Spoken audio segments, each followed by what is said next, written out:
আসসালামু আলাইকুম। আজকে আমরা বেসেল কোষের গঠন ও কাজ সম্পর্কে জানব। জাইলেম টিস্যু যেসব কোষের সমন্বয়ে গঠিত তার মধ্যে একটা মাত্র কোষ হলো ভেসেল কোষ। তাহলে ভেসেল কোষের সমন্বয়ে জাইলেম টিস্যুটা গঠিত হয়। ভেসেল কোষটা জাইলেম টিস্যুর কোনো প্রকারভেদ নয়। এখন দেখো, এখানে চিত্র থেকে আমরা দেখতে পাচ্ছি ভেসেল কোষটা আকারে খাটো ও চুঙের মতো হয়। দেখো, এখানে দুইটা ভেসেল কোষ অঙ্কন করা আছে। তাহলে এটা একটা ভেসেল কোষ আর এইটা একটা ভেসেল কোষ। দেখো, এই ভেসেল কোষের প্রান্তীয় প্রাচীর গলে একটা সরু নলাকার অঙ্গের সৃষ্টি করে। দেখো, এই যে এইখানে যে প্রান্তীয় প্রাচীর, এই প্রাচীরটা গলে যায়। তাহলে দেখো, এখানে যদি আমরা দেখি, এই যে যে প্রান্তীয় প্রাচীর আছে, এই প্রাচীরটা গলে যায়, এই প্রাচীর গলে যায়, গলে গিয়ে একটা নলের মতো অঙ্গের সৃষ্টি করে। তাহলে এই প্রান্তীয় প্রাচীর গলে যায়, গলে গিয়ে নলের মতো গঠন সৃষ্টি করে। এর ফলে মাটি থেকে পানি ও খনিজ লবণ পাতায় পৌঁছানোর জন্য সরু একটা পথের সৃষ্টি হয়। তাহলে মূলত এই ভেসেল কোষের মাধ্যমে মাটি থেকে পানি ও খনিজ লবণ পাতায় পরিবহন করতে এই ভেসেল কোষটা সাহায্য করে। প্রাথমিক অবস্থায় ভেসেল কোষে প্রোটোপ্লাজম থাকে, কিন্তু পরিণত অবস্থায় এরা মৃত ও প্রোটোপ্লাজম বিহীন।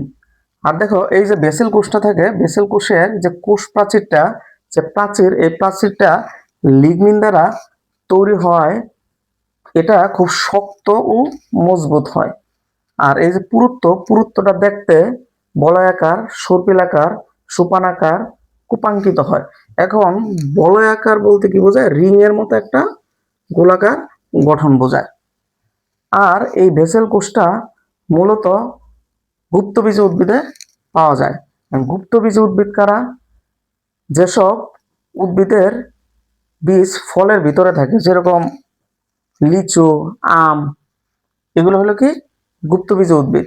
নগ্নবীজ উদ্ভিদে ভেসেল কোষ পাওয়া যায় না, কিন্তু কিছু উন্নত নগ্নবীজ উদ্ভিদ আছে, যেমন নিটাম, এদের প্রাথমিক অবস্থায় ভেসেল কোষটা পাওয়া যায়। এখন এই যে ভেসেল কোষটা আছে, ভেসেল কোষ আকারে খুবই ক্ষুদ্র হয়। এরা লম্বায় কয়েক সেন্টিমিটার পর্যন্ত হয়ে থাকে। কিন্তু কিছু বৃক্ষ আছে, যেরকম কিছু আরোহী উদ্ভিদ আছে, এদের ক্ষেত্রে এই যে ভেসেল কোষটা এর থেকেও বেশি লম্বা হতে পারে। এখন আরোহী উদ্ভিদ কারা?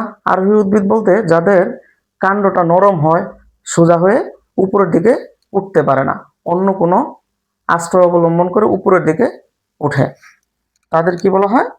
আরোহী উদ্ভিদ বলা হয়। যেমন সিম হইতে পারে, লাউ গাছ হইতে পারে, এরা কি আরোহী উদ্ভিদ।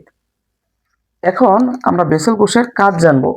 এখন দেখো, ভেসেল কোষের যে প্রাচীরটা, প্রাচীর কি দ্বারা তৈরি ছিল? লিগনিন দ্বারা তৈরি হয়। এরা খুব শক্ত ও মজবুত ছিল। তাহলে এর মূল কাজ হবে কি?